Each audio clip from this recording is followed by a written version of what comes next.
real conversations, and some hard truths. Gangs, drugs, and guns. Giving a voice to those willing to sacrifice. We have stories that need to be told. We have lessons that need to be taught. Protect and serve. Welcome to The Quiet Professional. Hey everybody, welcome back. Nathan Romas with you. Today, we're going to talk about a story that has to do with leadership and standing up for what is right. And I've got two guests here. So this is going to be the story of Robert Ledogar. And we're going to have his co-author on as well. It's Natalie June Reilly. Just to give you a bit of background on both of them, Robert has over 30 years of combined military and federal law enforcement experience. He established himself as a values-based leader centered on integrity, compassion, community, and respect. As a former supervisory deputy U.S. Marshal, Robert managed missions for the Eastern District of New York. Rob was directly involved in enforcement, criminal investigations, judiciary and dignitary protection, fugitive apprehension, and prisoner security and handling. Rob was also part of the nation's largest task force at one point, and he now resides in Florida with his wife, Roseanne. And Natalie is a communications and development manager, also a freelance writer and editor, and as I said before, the co-author of Robert's upcoming book. So welcome to both of you.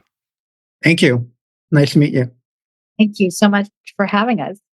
I'm glad to have you both in here today. And I think we're going to cover some really important topics, especially when it comes to leadership and doing what's right. So we'll start just with you, Robert. And if you could talk a bit about your position when you were with the U.S. Marshals and this whole chain of events started. And then if you could give us the overview of exactly what we're talking about today. Sure. Well, hey, I'm Robert Ledogar. I was a supervisory deputy U.S. Marshal in the Eastern District of New York, which was Brooklyn. So you can tell from my accent, I'm from New York. I did that for 25 years. It was, it's a hard job. It's so exciting.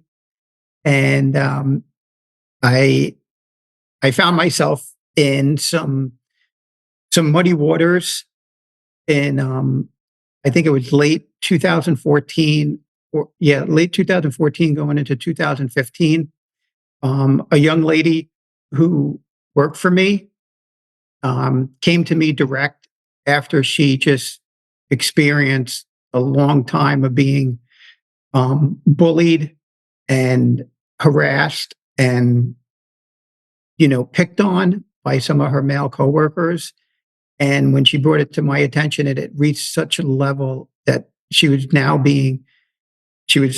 physically assaulted by one of the local cops and sexually harassed by another one. And this young lady tried to, clean it up herself, take care of herself. But it just got so out of hand that she worked with all these guys and they were just degrading her. So she brought it to my attention. And of course, I immediately bring it to the supervisor of the task force, the unit she's assigned to, even though I'm her supervisor. It gets confusing. And then we think we're going to talk about it and try to fix it and work it out. And it just, after so many sentences, it went south. It just went so bad.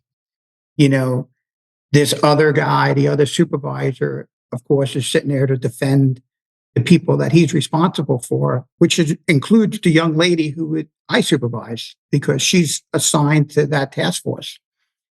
And it just, I don't know why it went bad. I really don't.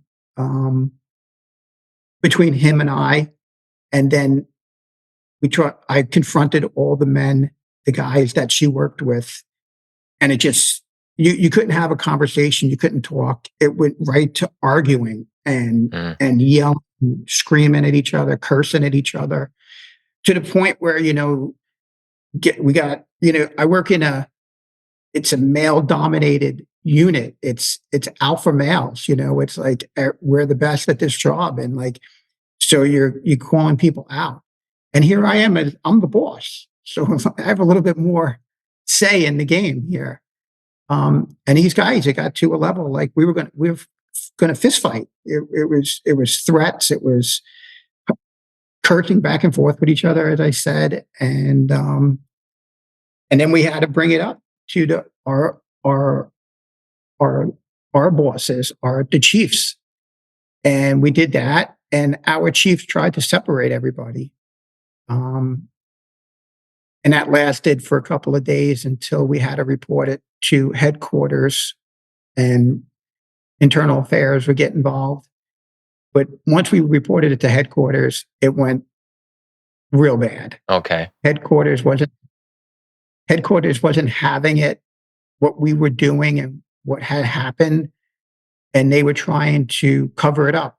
Well, they actually did cover it up. They took the leadership of our headquarters did not let internal affairs investigate the complaints that this young lady made. Instead, they recruited an investigator from the same division that the task force was part of to investigate themselves. Yeah. So one thing, maybe just to summarize a little bit of the beginning too. So for the task force, so this is a joint forces operation. You have police from multiple agencies in this one group. Yes, it's the U.S. Marshals Fugitive Task Force, and it's within New York, New Jersey, and that encompasses several different marshals offices, one to include my own, as well as all kinds of local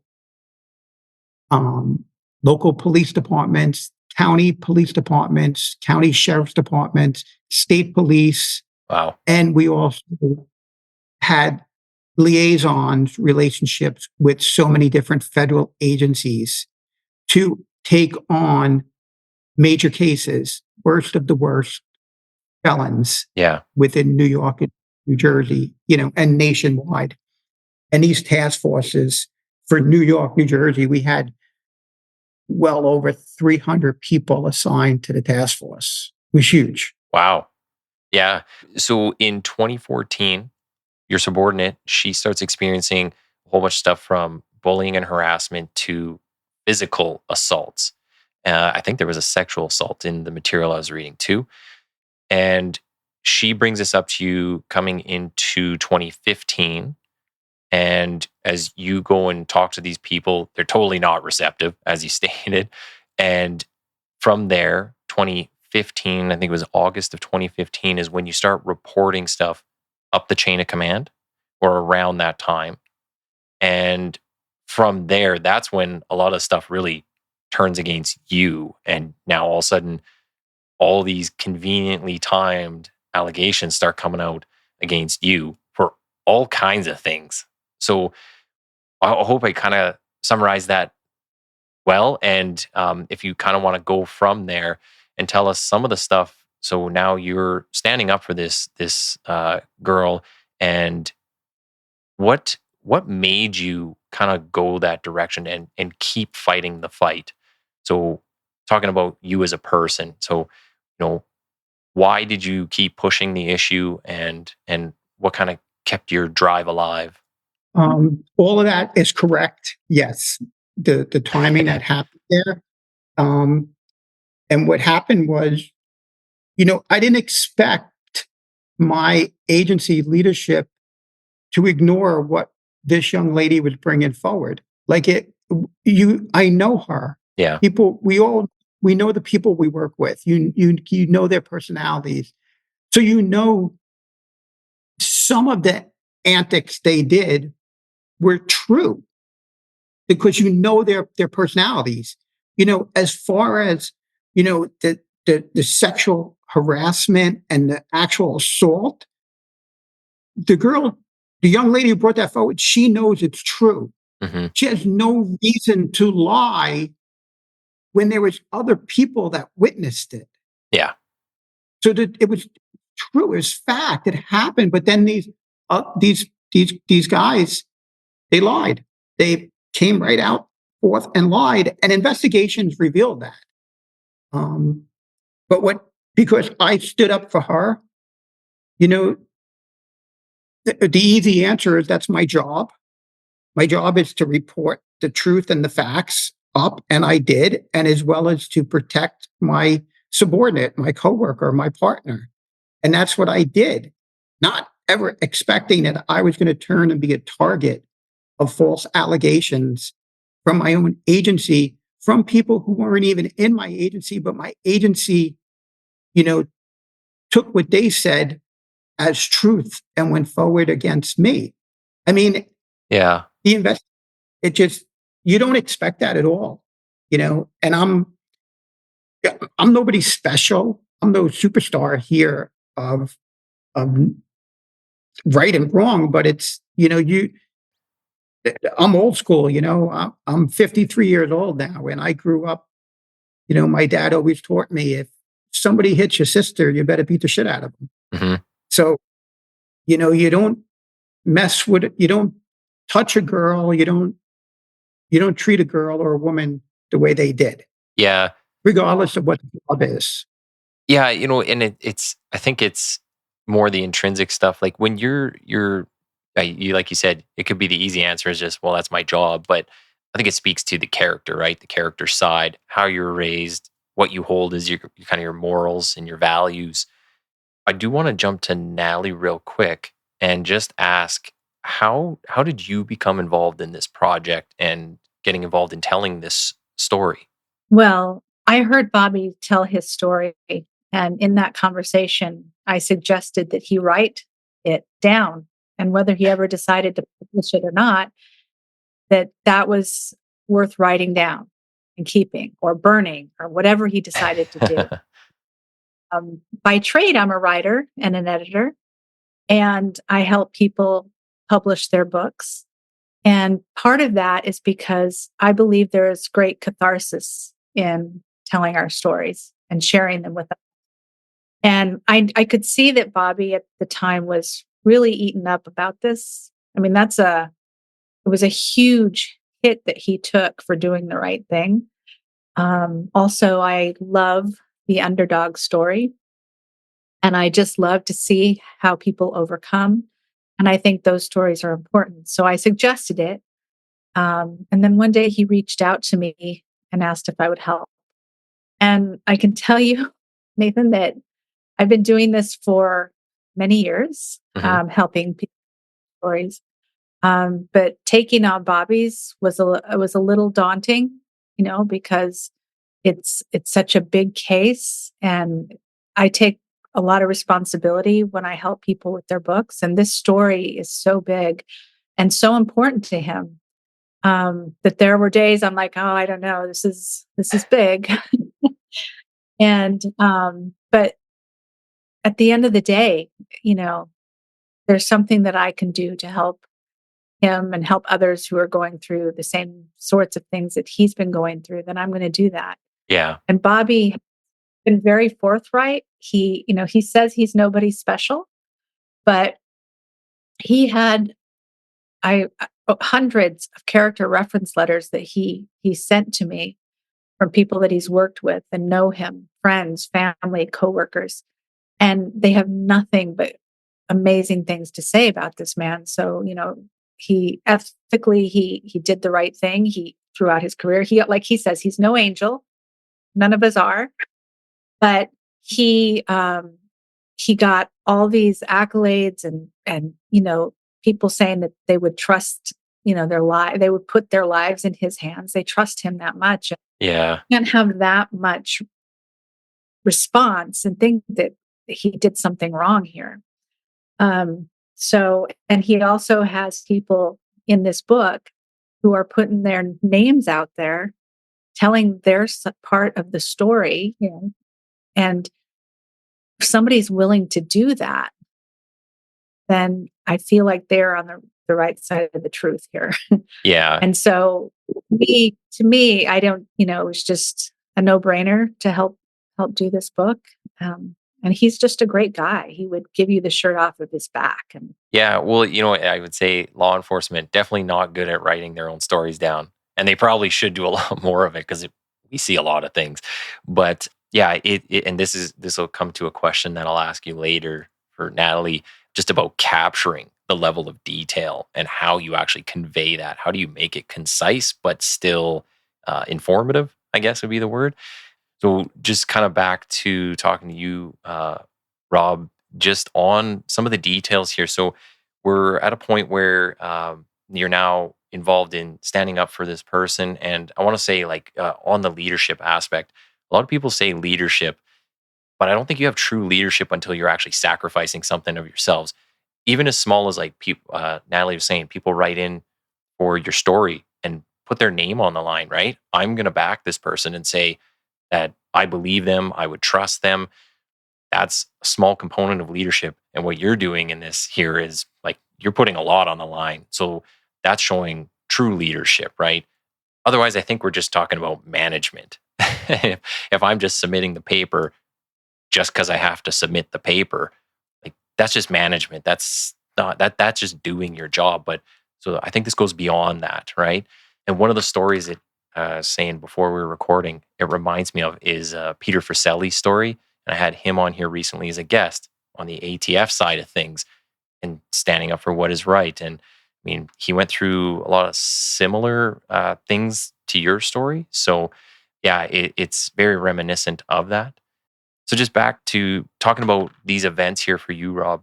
You're now in the process of sending things up the chain of command. Can you talk a bit about some of the, I don't know what we call it, like some of the allegations that come against you as a result of this, and where does it kind of go from here? Because it grows a lot of arms. Sure. And you know what's amazing is, and thank you for saying that about being a leader and that, because and there's a difference between leadership and management, and that's a whole other talking point. But what had happened to me is, so I brought it forth what had happened, and Dawn wrote everything down, and we presented that. She spoke to the chief and was moving forward, and we had internal affairs involved. The Department of Justice, OIG were involved, and my headquarters was involved. But headquarters had so much power that they can oversee the investigation, and they took the investigation away from internal affairs and designated their own guy to do an investigation and called it office culture. Yeah. And during that investigation, they come up with no wrongdoings of the people Dawn complained about, but said I was a bad supervisor and Dawn was the problem. What was so strange is that they didn't identify anything of me being the problem, anything I did wrong. It was not, it was during that investigation where the supervisor of the task force who was responsible for these men who harassed Dawn, he made an allegation that I broke into his office. Yeah. Out of the blue. Like, while there's an office culture investigation going on, all of a sudden I break into his office. And we see in the report that there's The video. keypads to get into rooms, there's swipe cards to get into rooms, there's video, there's cameras. It's a federal building. There's cameras everywhere you go. And everything's timed and censored, motioned.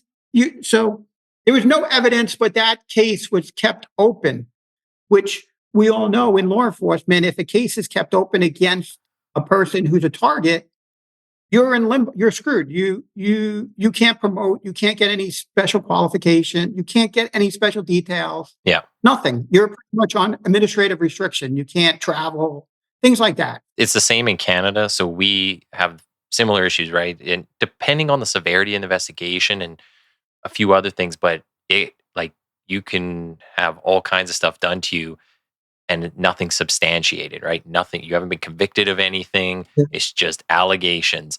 Some of the stuff here, though, with yours, you're pointing out very clear conflict of interest when they're appointing their own investigators that aren't the usual investigators. But even the ones doing the investigations, like the oversight and lack of due diligence is crazy.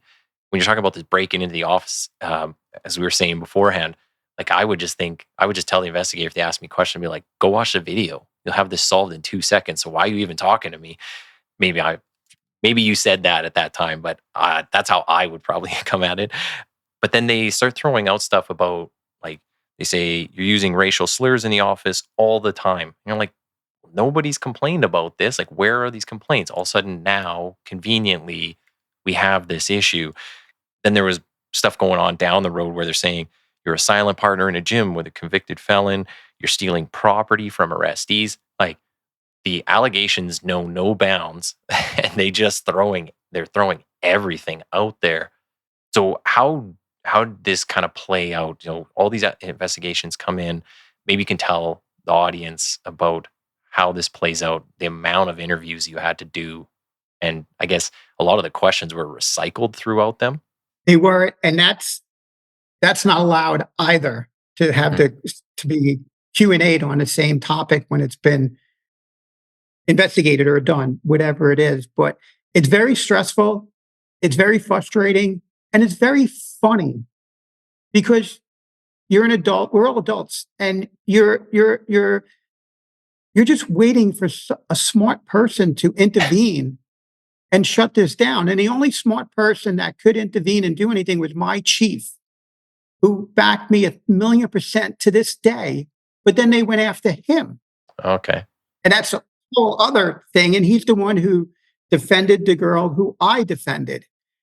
But what they do to you is disgusting. And they bring on these allegations over and over again. I've been through dozens of interviews. I have to pay for my own my own attorneys, because we have no union. I have no protection.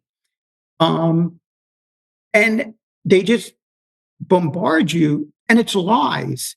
And this is where I become so angry with internal affairs and my own agency, because now internal affairs is coming after me because of false allegations, but they're taking those allegations as if they're true, even though any sane non-investigator person would know that it's a lie, it's retaliation, it's false. Well, and it seems like they lost sight completely of the original, like the root cause of why we're all here in the first place was because we were talking about the things done to Dawn. And then all of a sudden they're like, yeah, forget about that. We're going to go off and do these 10 other things and just look at you. Yes. So that's a strange part. Became a fishing expedition. Yes. For Ledogar. Yeah. It was a hardcore fishing expedition. And what it does to you, it eats you alive, and it gets in your head, and it's, the term, the demons get in your mind, and they do. And you're scared every day. And I was a U.S. Marshal, and now I'm going up against local law enforcement out in Long Island. And these guys have, they're spider webs, man. They grow, and next thing you know, I find myself, I'm getting pulled over by the cops, because the window tint is too dark in my car. All of us cops know I have an undercover, car. Yeah. The tint's blacked out. We know that. They know my plate. My plate comes back unknown. It's a cop car. You know who I am. I have unmarked cop cars sitting outside my house, scaring my wife. My neighbors are questioning what's going on. And they were there at the dumbest times when people can see them. They're coming onto my property. This is putting screws in our tires, in my work car, my wife's car, my personal car, and trying to physically hurt us. Mm-hmm. Because I told the truth. I told on some coworkers that harassed and assaulted and bullied a girl. And these guys, the majority, all of them are married. And some of them have daughters. You had friendships with some of these people before too, did you not? I think that was in some of the details. Every one of them. We all, of course, because we all work together. You become friends, and we go and we socialized. We all went out in the evenings with our wives, and just like cops do. We go to the bar on Thursday afternoon and hang out, and we go to concerts together or travel together. Go to from Long Island to New York City and go do something. Go to a play or an event or something. Baseball games, hockey games, everything. Had them at your house. Yeah, I had them at my house every year. I had barbecues and I believe in camaraderie and getting everybody together. I've had hundreds of people at my house for the band, Yeah. to build a relationship. And it got so bad, to back up again, when these allegations were made against me, and it's so disgusting, but it's such an easy thing to do is to call somebody a racist, to play the race card today. Yeah. It's easy, it's so easy to point the finger at a white guy. And that's what these guys did. And I had colored people, or, black coworkers, Spanish coworkers, Asian coworkers come forward and say it was a lie. And I have family members that are, a cousin married to a black guy. I had to show evidence of photos of family members and friends to defend myself that I wasn't I'm like, this is pathetic. Yeah. You had one of the most diverse teams, right? The people I supervised was of every possible race, religion, sex you could think of. But these people, the people that I worked with and worked for me and with me, they wanted to be with me. They wanted to work there. They knew who I was and what we could become. And when I worked, we became one of the greatest offices in the nation. I mean, I was in Brooklyn, New York. Everything is happening there. Mm-hmm. The men and women I worked with are superstars. They are unbelievable. They're battlefield tested. They've been in fights, car chases, shootings, anything that you could possibly imagine in the world of law enforcement. The men and women I worked with went through it. And today I'm still connected with them. And today they become successful because of me. And I'll still look out for them. When you're talking about, like, especially the people that you had a relationship with, is there any thought like to why they might have all of a sudden kind of gone down this trajectory and put it in complaints and stuff? Are they like, is this just self-serving? Is this just like for promotion? Because it seems crazy. Like, I think you said like your kids played together. Like you said, you had people over for barbecues. So, why the flip? Like, what do you think is the reason for that? Oh, it's fair. To me, it's very easy. The men that were accused by Dawn in her complaint, they had to defend themselves. They had to get themselves out of the target. They had to walk away. And what easiest thing in the world when you only had me, her supervisor, defending her against them. There was 4 to 5 men that were able to get together and collude and come up and lie and say they never did anything to Dawn, and then switch it around to get the heat off them and come up and make an accusation against me when you knew my personality was that I'm not going to sit there and take it. I'm going to tell the truth. I guess too, it's not just career wise. Like, they got to think about their marriages and stuff too, right? Because all of a sudden you get this allegation, you're gonna have trouble at home when it gets substantiated against you. So yeah, I guess there's other aspects. Well, some of them guys too even say it in their interviews with Internal Affairs that they love working in the task force and they didn't want to lose that position. And that I went against the blue wall, and it's me that's the problem and not them. Yeah. But I was never accused by Dawn of any wrongdoing. I was accused of her by her of being her hero. Yeah. That was it. I was the guy who came to her protection against them. So it was all self-serving on their part to stay in the task force. And then it became more career serving and life-saving for them because they were being accused of sexual harassment and assault. So they had to come up with stories and take the light off them, and they did. And then the leadership of my agency, the management, headquarters personnel, those people knew it was wrong. They still know it was wrong. And they had to get the light off of them. Mm. The task force was funded by Congress. It's one of the biggest task forces in the nation. It comes down to money and it comes down to career advancement. So the people at headquarters, they don't want to be called out by Congress or other departments. What's going on here? This is the worst accusation to be put out there Yeah. compared to a homicide or rape.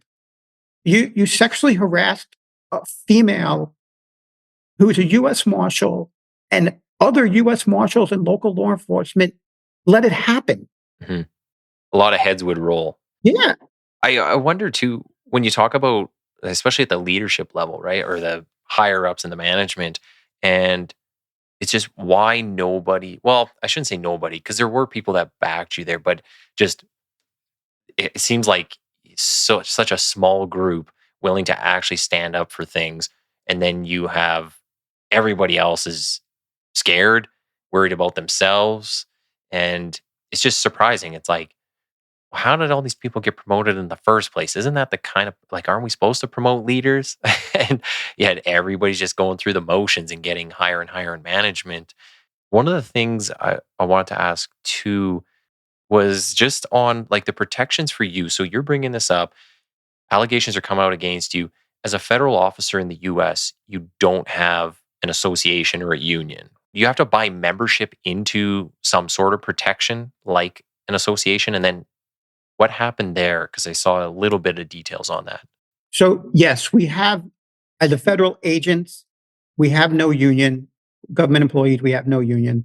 And we have this association called FLEOA, the Federal Law Enforcement Officers Association. And you have to join that and you have to pay a membership dues. And, I think it might be like $200 a year. For me, I always was a member. I did not believe in them. They never helped me.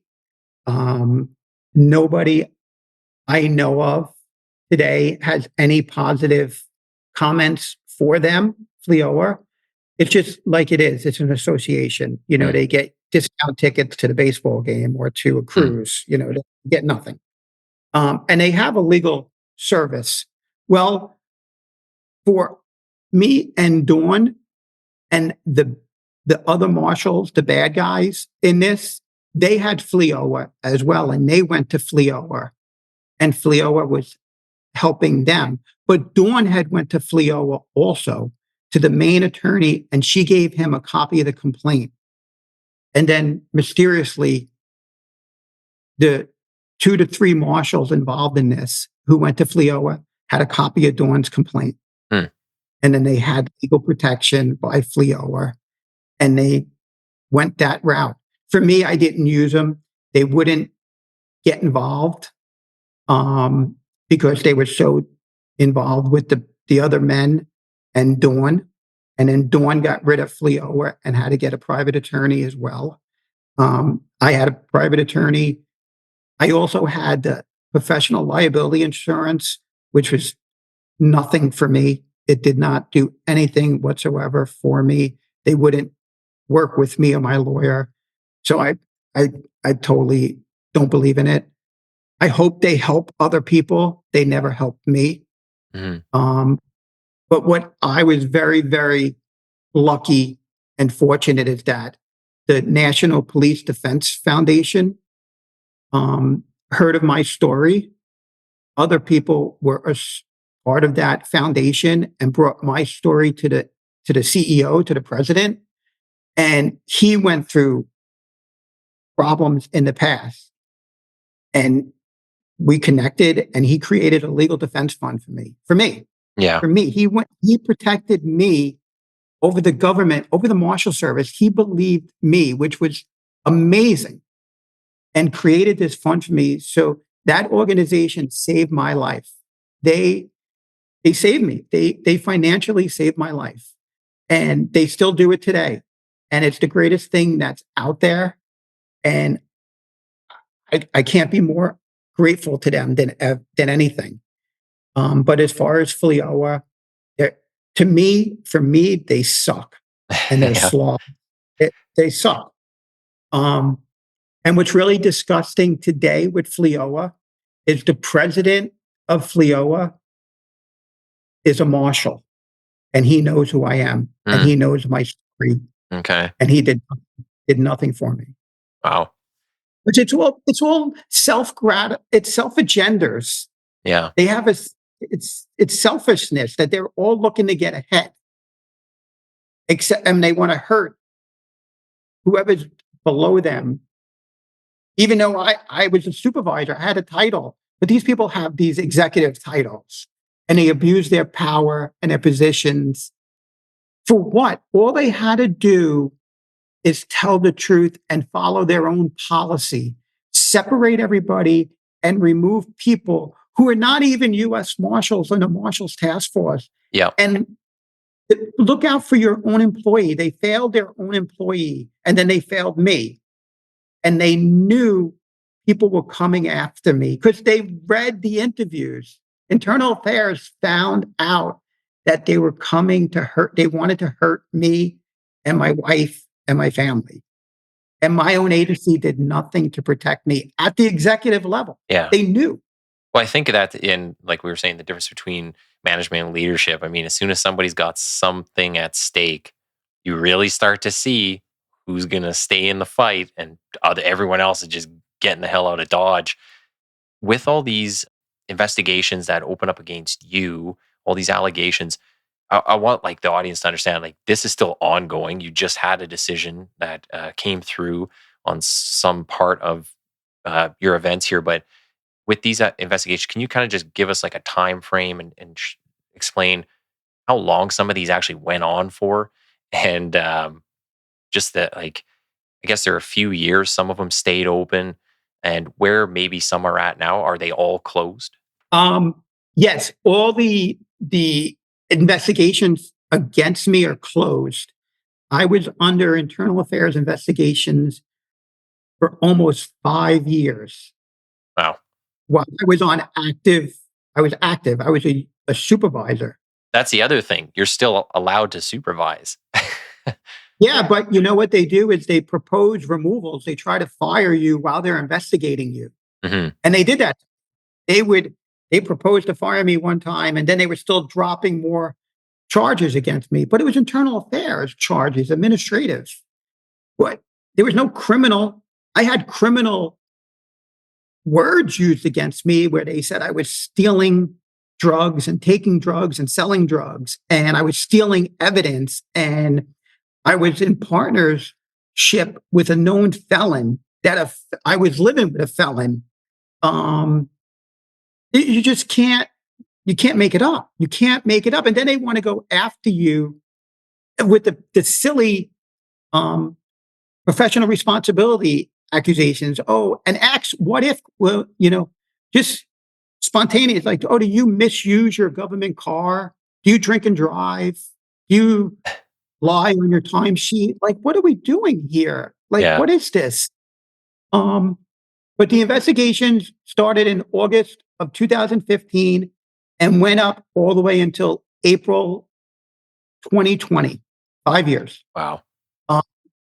And I ultimately was fired for telling the truth, for defending coworker and all the wrongdoings that the agency did to me.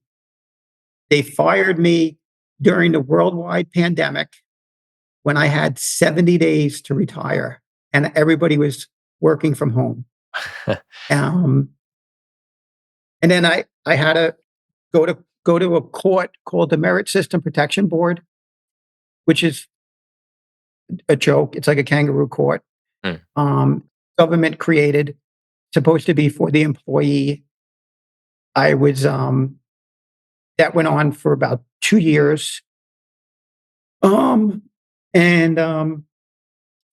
the administrative judge actually found that even though the Marshal Service, a deciding official, used the wrong policy to terminate me, it was okay for them to terminate me. They used the wrong policy. Yeah. And they were like, yeah, it's okay. We had so much against you, we're going to fire you anyway, and go ahead and appeal. And that's what they put this pressure on you, because you have to pay for that. You have to come up with money to appeal it. You have to get attorneys. Yeah. And we did. And it was just a couple of weeks ago that my appeal, I won. That the board that I appealed to the higher court found that the administrative judge abused her discretion in the decision she made against me.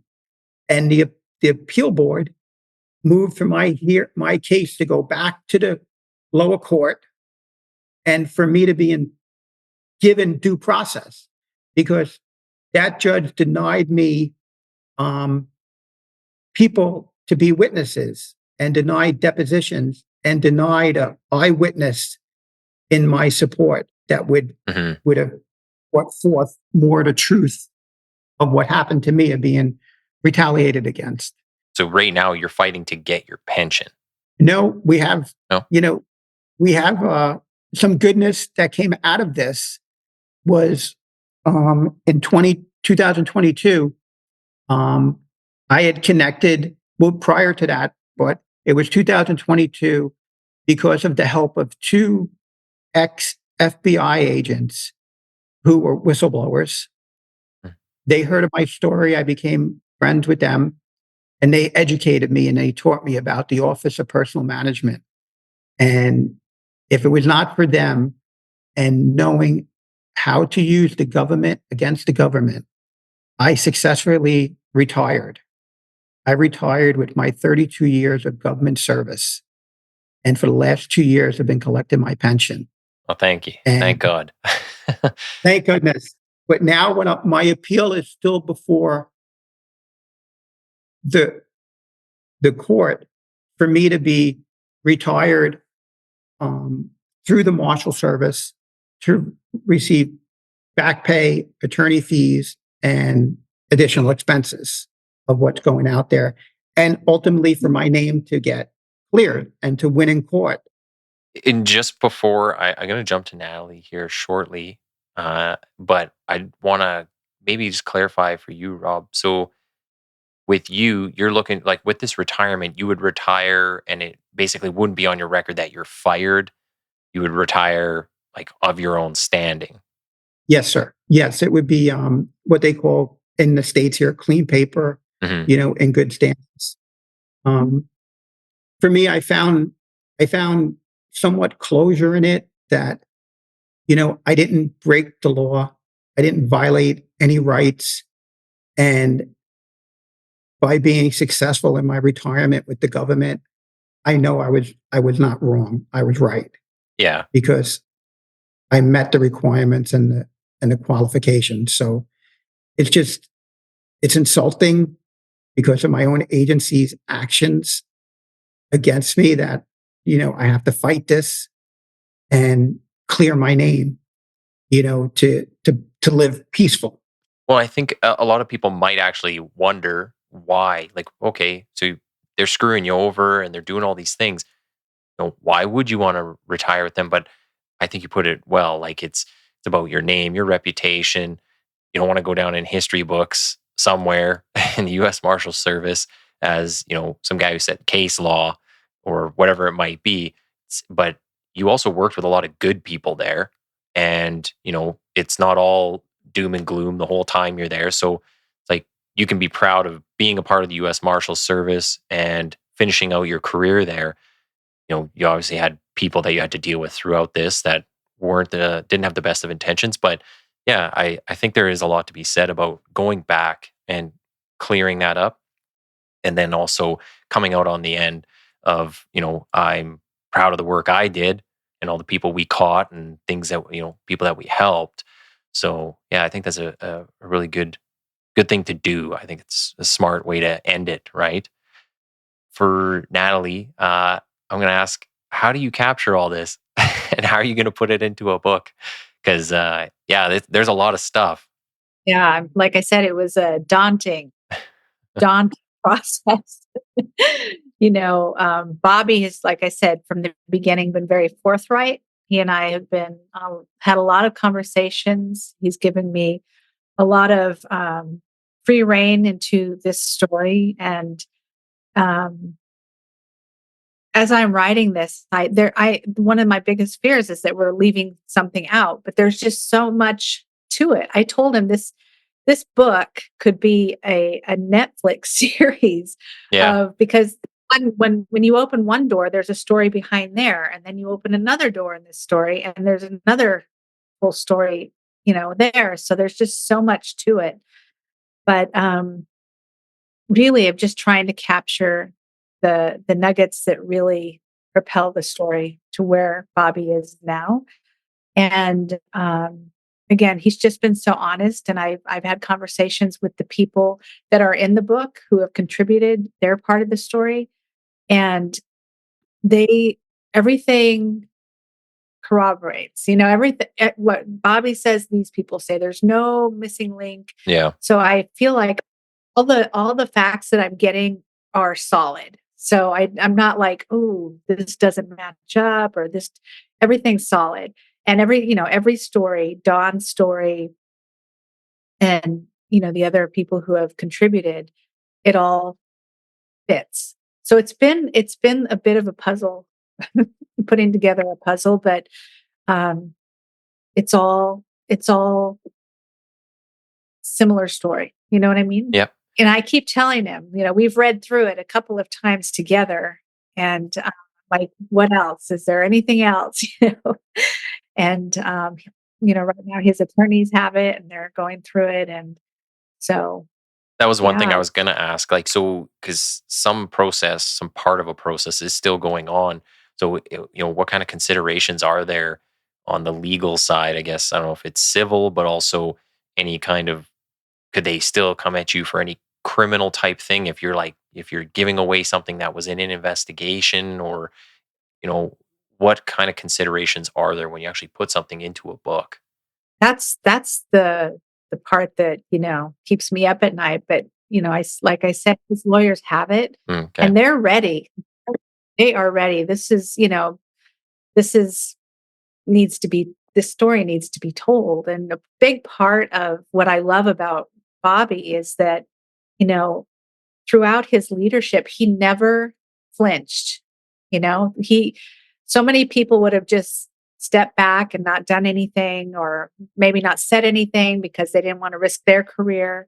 But he's never flinched. And in this book process, there are days where I get spooked because it's just such a big story, and Yep. I want to capture that.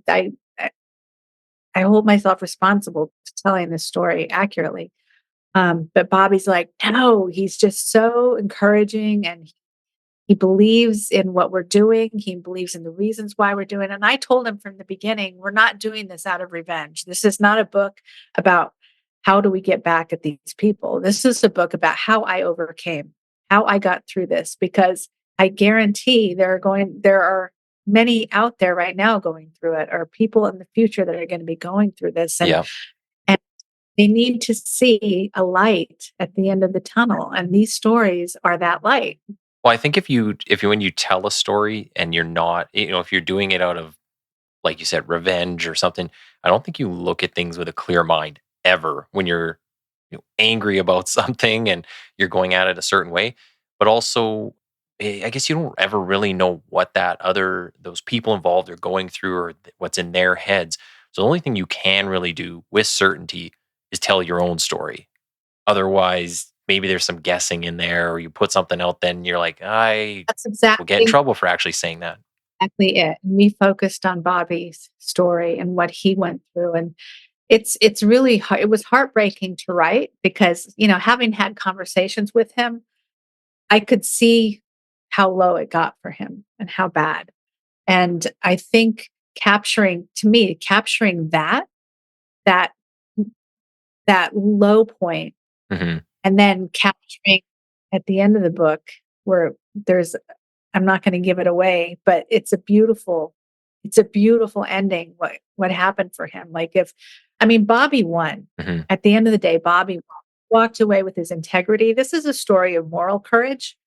He walked away with his integrity and the people in his life that mattered. Yeah. The people who stood. we're not going to please everybody. We can't do that.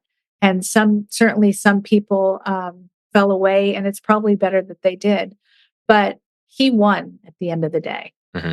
And in this book now and being able to hand that off to somebody who might be going through something similar is where he's really going to make an impact. Well, that's good stuff. I wanted to ask a little bit on the family, just as we're coming up to the end of time here. But throughout this whole thing, obviously, it sounded like it'd be pretty scary for the family. You got people doing things to your property, your life can be at risk at certain points. But at any point, did they go, okay, you know what, maybe we should just step back? Maybe don't go ahead and put that complaint in or anything like that. How was the family taking this whole thing? Well, it's me and my wife Roseanne, and she she got it right away. She saw how bad this was and did not want to give up.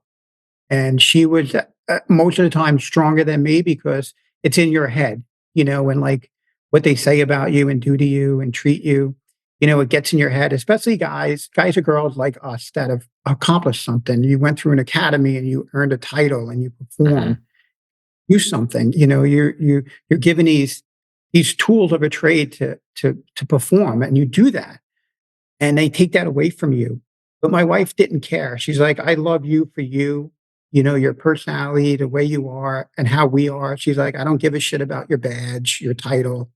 We have a fun life. We do great things. And she's been by my side since day one. And I try to protect her the best I can. And that's the focus of everything. It's like you have to protect your family and provide for your family. And that's where you fight these people and you go against them because they try to take everything from you. They want you to, I've said this so many times, they want you to kill yourself. They want you to die because you're fighting them. And they have every means to go after you because it's the government. So they can take their time and they can waste money, Yeah. but you can't.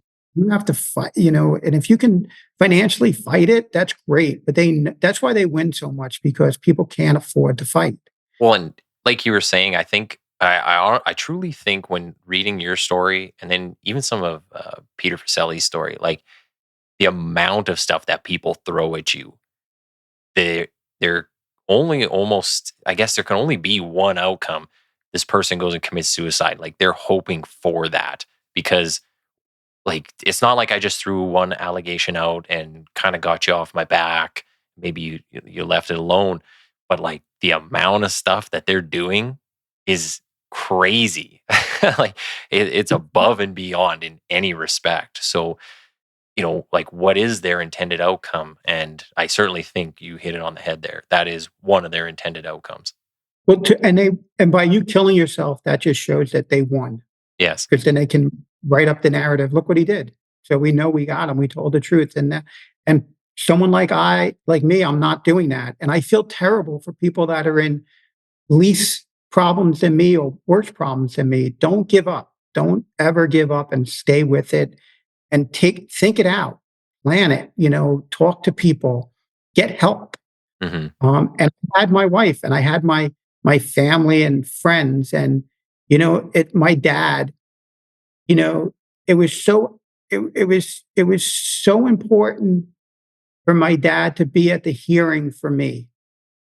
And when we left and my dad heard what the agency lawyers were saying to me and saying about me and presenting to the court, and I fought back, and called them all out like my way, Yeah. and my dad and I were going home that night. And, to get it from your dad, and I'm a New Yorker, I'm Irish, and my dad to turn around and look me in the eyes and be like, I'm so proud of you. Yeah. That's a good feeling. You can't ask anything better than that. Yeah. Yeah. Well, that's the story. That's the name of the book. It's Led Being Brooklyn. And, when you say you're being Brooklyn, that means that you're family and that you look out for each other, you know? And I wrote it down here. Being Brooklyn means we are family. We look out for each other. We might not always get along. We might argue and disagree, but we are always there for each other no matter what. And that is the crux of this story. Bobby was just being Brooklyn. He was being how he was raised to be, with integrity and strength and determination. And he did what his dad taught him to do at a young age. He stood up for a sister, Yeah. and he didn't back down. I mean, he had a lot to lose, clearly, but he did not back down. And the world needs more of that. Yeah, definitely. I would 100% agree. Just wanted to ask too, where's Dawn now? And what's kind of happening with her?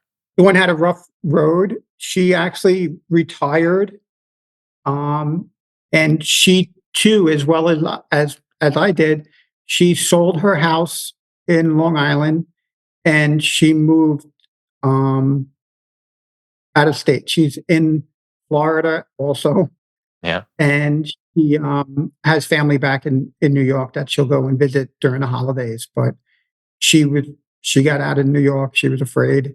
Is she still involved in any processes, any court processes, any kind of internal complaints or nothing? No, she now. So we have this funny saying, her and I, is as much as I supported her, she now is supporting me. Yeah. We're still friends. We talk in as much as we can, and she comes out and she talks and she tells the story as much as I do and what's going on, and she's just now telling my part of the story of what's happening. That's good stuff. Just at the end of time, I wanted to give both you the opportunity to just say how people can find you, find your story, follow you. So any social media or websites. Maybe we'll start with you, Rob. Yeah, I don't. Um, the only social media I use is LinkedIn. Um, that's the main one. I think I have a Twitter X account, under my name, but I don't post anything. It's not a great platform anyway, so Uh, I barely go on that thing. It's annoying. Do you have any website coming for the book? we do. We did not create it yet. We just, Okay. I guess, pattern the title. Mhm. So, the website will be Led Be in Brooklyn.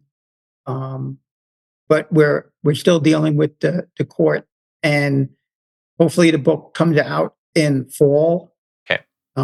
with a different ending now, because that's, the timing is everything, because we had the ending as that I had my case at appeal. Yeah. We won the appeal. Yeah, you're gonna have to keep changing it. Now we have to change it. Yeah, we have to change it. Yeah. Natalie, anything for you? Anywhere people can find you and your work? Yeah, I have. I'm on LinkedIn, of course, and I have an organization called Nothing But Love Notes, and from across the country, we collect love notes for veterans, first responders, and it went viral a few years ago. So we have a Facebook page, Instagram. Okay. So yes, I will. I'll be sure to put up all the links for those when I get the episode out. It'll be in the episode description and on the social media posts.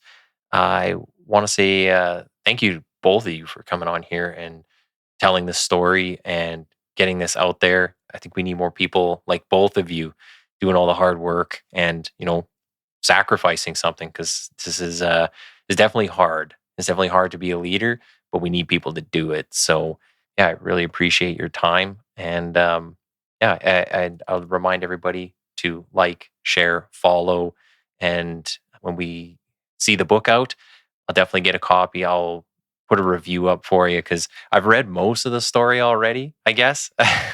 So I want to see what the final product kind of looks like. So I'm very interested in that. So yeah, we'll have to keep in touch. Just hang on the line for 1 minute. Thank you. thank you.